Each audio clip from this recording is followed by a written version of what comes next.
Olá, graça e paz. Sejam bem-vindos a mais esse vídeo, esse estudo do livro de Abacuque, parte 3. Se você perdeu os últimos vídeos, eu sugiro que você entre no meu canal, que se inscreva, que assista e, se gostar, deixe o seu like e compartilhe, tá bom? Nós vamos seguir junto nesse estudo que é tremendo, tem grandes lições aqui para a gente aprender e vamos seguir capítulo a capítulo, versículo a versículo, para a gente entender bem o contexto do livro. Bom? Então, eu vou deixar aqui para vocês que quiserem se aprofundar um pouquinho mais nos estudos, algum material que eu utilizei na elaboração desta aula, muito bom, eu recomendo. Então, nós já tivemos dois vídeos, onde nós trabalhamos aí a introdução, que mostra que a mensagem entregue a Abacuque é uma mensagem muito dura, é uma sentença e foi entregue por meio de visão. Então, Abacuque, ele começa a entrar em crise a partir do momento que ele toma conhecimento da realidade do seu povo, que ele vê o povo completamente mergulhado no pecado e Judá, assim como o Reino do Norte, estava entrando por um caminho da desobediência, da rebeldia contra os mandamentos de Deus, e assim como aconteceu com o Reino do Norte, que foi totalmente destruído pela Síria, então Judá estava trilhando esse caminho e provavelmente seria o próximo. Então isso deixa Abacuque completamente angustiado e ele começa a pedir para que Deus entre com providência, que cesse com toda aquela situação. E ele diz: até quando, Senhor, eu clamarei e o Senhor não me responderá? Então, muitas vezes, a resposta de Deus, ela demora um pouco para vir. E nesse período é normal o conflito, a angústia, Então, Abacuque, ele busca em Deus, ele se angustia, mas ele vai, se coloca diante de Deus, ele ora. Então, nós vemos depois a resposta de Deus a partir do verso 5, no primeiro capítulo, até o 11, e Deus diz assim que ele faria uma grande obra no meio do seu povo, e que muitos veriam e não acreditariam que era ele que estaria fazendo. Isso por quê? Porque muitas vezes nós oramos para Deus entrar com providência em relação a alguma situação, mas aquilo que Deus faz nem sempre é aquilo que nós imaginávamos que ele faria, Então, às vezes a gente fica chocado e fala: será que é Deus mesmo? Será que isso é de Deus? Então, ali Deus deixa bem claro que o que ele faria seria algo tremendo. Ele estaria enviando uma nação bárbara, uma nação ímpia, violenta, e aí ele começa a descrever como que esse exército babilônico, exército dos caldeus, que ele iria permitir, que eles levassem cativo o seu povo para discipliná-los. Então, mediante essa situação, Abacuque novamente entra em conflito, porque ele imaginava que Deus ia cessar o problema do mal ali junto ao seu povo, mas nunca ele imaginava que Deus ia utilizar da própria violência, da própria maldade de um povo para disciplinar Judá. Então, aquela situação da existência do mal, da prevalência do mal, deixa ele tremendamente angustiado e sem entender. Então, ele se coloca novamente ali no versículo 12 até 17, ele entra na presença do Senhor e ele começa a trazer a lembrança tudo aquilo que ele conhecia a respeito de Deus. Ele sabia que Deus era como uma rocha, era imutável, era eterno. Ele sabia que Deus era santo, que era puro. Então, ele não conseguia conceber como que um Deus tão bom, tão santo, permitia o mal. Mas uma coisa ele compreendeu nesse momento de oração e de questionamento. Ele entendeu que Deus é o mesmo ontem, hoje e sempre. É um Deus da aliança, é um Deus que cumpre as suas promessas. Então, disso tudo, ele chegou à conclusão que eles não morreriam, que não seriam extintos enquanto povo e que no final de tudo Deus certamente tinha um propósito maior, mas ele preservaria o seu povo. Isso dá a ele uma esperança. Então, novamente, ele vai se colocar diante de Deus em oração. E é o que nós vamos ver a partir de agora. No capítulo 2, no verso 1. Ficarei no meu posto de sentinela e tomarei posição sobre a muralha. Aguardarei para ver o que ele me dirá e que resposta terei à minha queixa. Então, nós temos aí outras traduções, né, para facilitar a compreensão. Como da primeira vez, então Deus não respondeu de pronto. Abacuque estava pensando consigo mesmo que o melhor seria aguardar em oração. Então ele decide que vai ficar de prontidão como um atalaia, aguardando ansioso pela resposta de Deus e também de que forma responderia caso fosse interpelado. Ele se utiliza de expressões militares, dando a ideia de alguém que vai se colocar em posição de vigilância num lugar bem alto. Então ele usa termos como muralha, torre de vigia, e o termo atalaia, ele se refere àquela pessoa que ficava vigiando numa torre para que avisasse o povo em caso assim de invasão, em caso de algum perigo. Então a obrigação dele era gritar bem alto e avisar. Caso ele não fizesse isso e o povo perecesse por conta da omissão dele ou negligência, então o sangue dessas pessoas seria requerido dele. Então, da mesma forma, esse termo também, mais para frente, nós vamos ver que ele é atribuído ao povo de Deus. Então, nós hoje somos o atalaia de Deus. Nós temos esse compromisso de levarmos a mensagem de Deus às pessoas com quem nós convivemos, às pessoas que Deus coloca, né, a nosso redor, para que elas tenham oportunidade de ouvir a mensagem de Deus. E caso nós não façamos isso e essa pessoa vier a perecer, vier a morrer sem conhecer a palavra, então isso será requerido de nós. É uma grande responsabilidade ser uma atalaia de Deus. A torre de vigia é a posição de quem aguarda em Deus por uma resposta. Posto de sentinela é o lugar de observação, de silêncio e vigilância, de quietude da alma. É essa posição de quem espera no Senhor uma resposta. É preciso silenciar o eu para que possamos ouvir a voz de Deus. Capítulo 2, verso 2. Então, Deus responde. Ele se coloca em oração, ele fica de prontidão aguardando e Deus, então, responde. Então o Senhor me respondeu e disse: escreve a visão e torna-a bem legível sobre tábuas, para que a possa ler quem passa correndo. Então, da mesma forma que foi no capítulo 1, no início do livro, novamente Deus traz uma mensagem através de visão e pede para que ele escreva essa mensagem com letra bem legível, no lugar bem alto, no material bem resistente, para que viesse a resistir ao tempo e para que todos que passassem, mesmo ao longe, pudessem visualizar. Em outra versão diz: então o Senhor respondeu, escreva claramente a visão em tabuinhas para que se leia facilmente. Então vamos imaginar aí um outdoor, uma escrita bem legível e que ao longe a gente pode então visualizar o que está escrito. A resposta de Deus aos questionamentos referente ao problema do mal proposto pelo profeta é a revelação de seus planos. Se Deus permite o mal, é porque ele tem um propósito.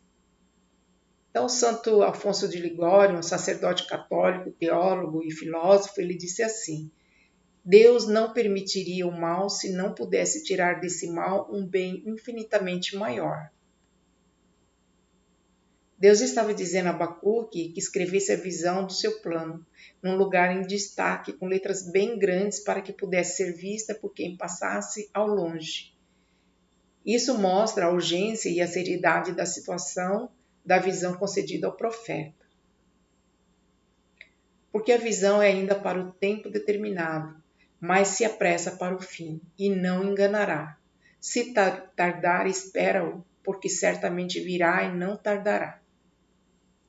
As orientações dadas ao profeta eram no sentido dele registrar esses acontecimentos para que ninguém se fizesse de inocente por desconhecimento de tais fatos.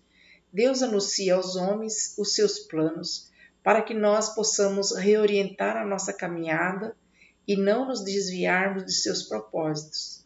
É um alerta para quem tem acesso a essa mensagem e também é um consolo para aqueles que aguardam nele e é uma esperança.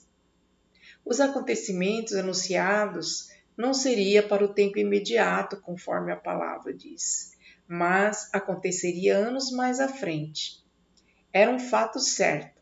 Deus diz ao profeta que, embora pareça que não vai chegar esse dia, é certo que vai. Ele deveria esperar. Deus nunca chega tarde, mas no tempo certo. O plano de Deus envolve juízo e salvação. Então, Deus disciplina o seu povo, mas ele também oferece um escape, que é a salvação. Então, a salvação é para todos. Então, basta que a pessoa busque a ele, que creia que só o Senhor pode nos salvar. Então, ao mesmo tempo que ele estava anunciando o juízo, ele também tinha a salvação para o seu povo. Então, vamos ver a esperança em meio ao caos, em meio ao cenário de desolação que estava sendo delineado. Deus anuncia ao profeta que nem tudo estava perdido. Havia uma esperança para os que perseverassem na fé. O plano de Deus, naquele momento, envolvia sim a invasão dos babilônios, mas esse episódio não duraria para sempre. Duraria um tempo determinado e teria um fim. Então, o plano de Deus ele se cumpriria na vida do seu povo conforme as suas promessas. Então, a nossa fé, a nossa esperança deve estar em Deus. Por isso, não podemos nos deter nas circunstâncias. Deus é soberano em tudo e Ele tem um plano de salvação para nós. Eis o soberbo, sua alma não é reta nele, mas o justo viverá pela fé. Abacuque 2, verso 4. Em outra versão, eis que a sua alma está orgulhosa, não é reta nele, mas o justo pela sua fé viverá. Então aí ele já deixa claro que Abacuque ele era um homem mau, ele era soberbo, uma pessoa orgulhosa. O justo viverá pela fé, ele também é repetido em Romanos 1,17, parte B, Gálatas 3,11 e também na carta aos Hebreus 10, versículo 38. No final de tudo, o ímpio será punido e receberá a condenação eterna. O justo, mesmo vivendo em meio à tribulação, mesmo passando por lutas aqui neste mundo, ele sabe qual o destino final de todas as coisas. Por isso ele vive de acordo com a sua fé em Deus, em retidão. Bem-aventurado o homem que não anda segundo o conselho dos ímpios, nem se detém no caminho dos pecadores, nem se assenta na roda dos escarnecedores. Antes tem o seu prazer na lei do Senhor, e na sua lei medita de dia e de noite. Salmos 1, do verso 1 ao 2.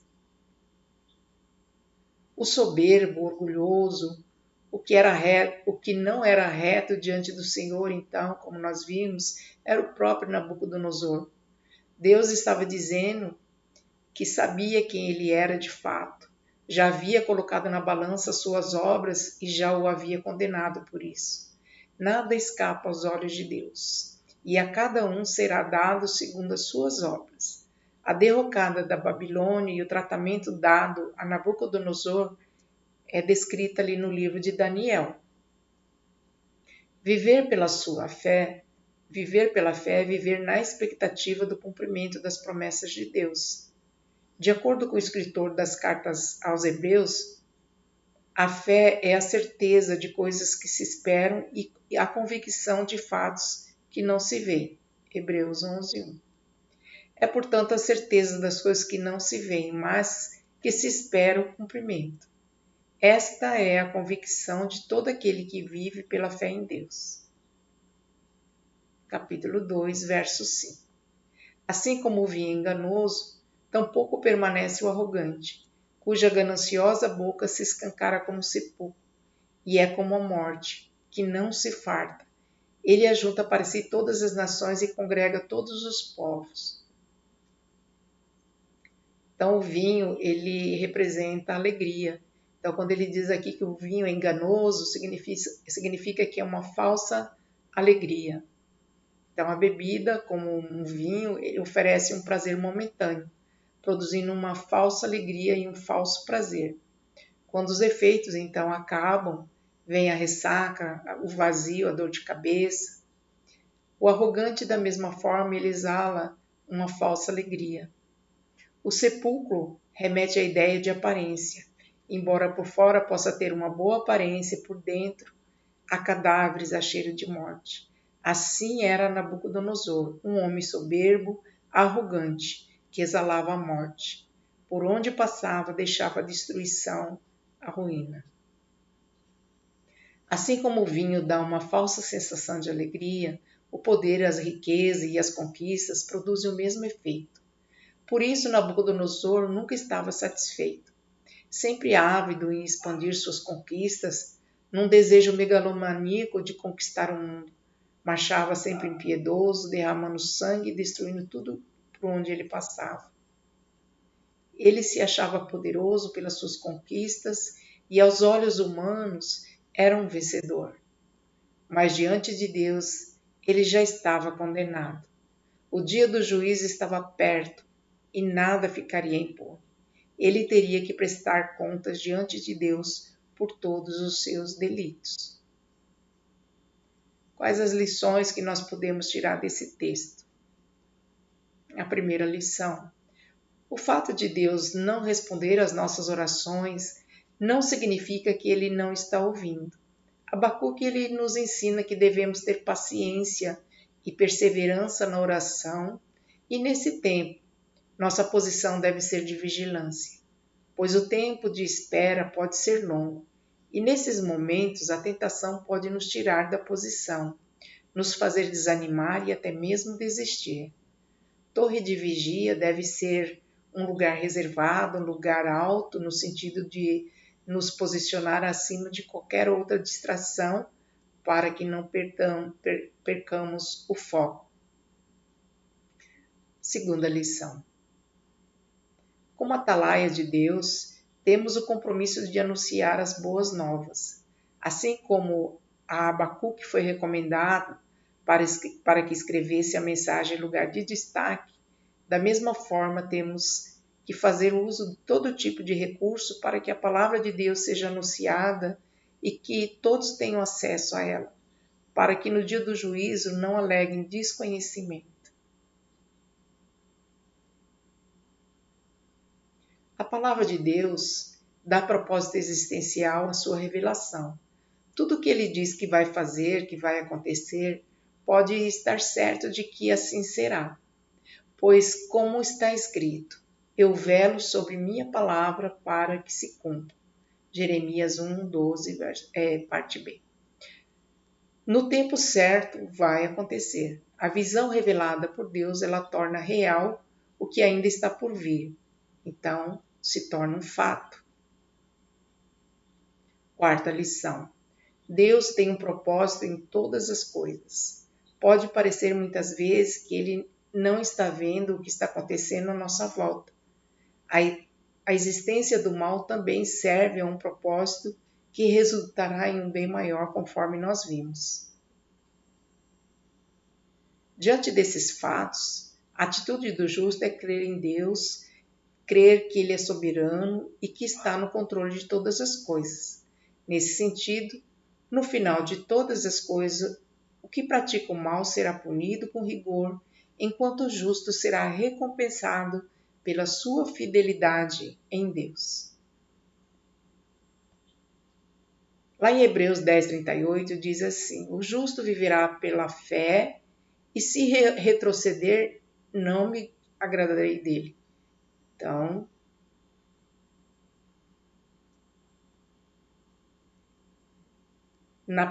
no versículo 39, ele complementa dizendo que nós, porém, não somos dos que retrocedem e são destruídos, mas dos que creem e são salvos.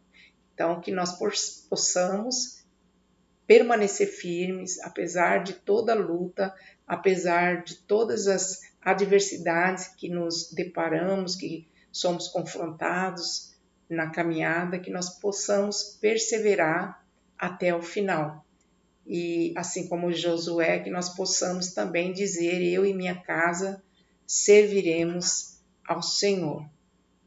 Então, que Deus nos dê graça, que Deus nos dê forças para que possamos resistir a todas essas situações que nós vivenciamos ao longo da nossa jornada e que possamos permanecer firmes na fé em Deus. E eu agradeço a todos, que nós possamos nos encontrar no próximo vídeo para continuarmos com o estudo de Abacuque. Um grande abraço a todos.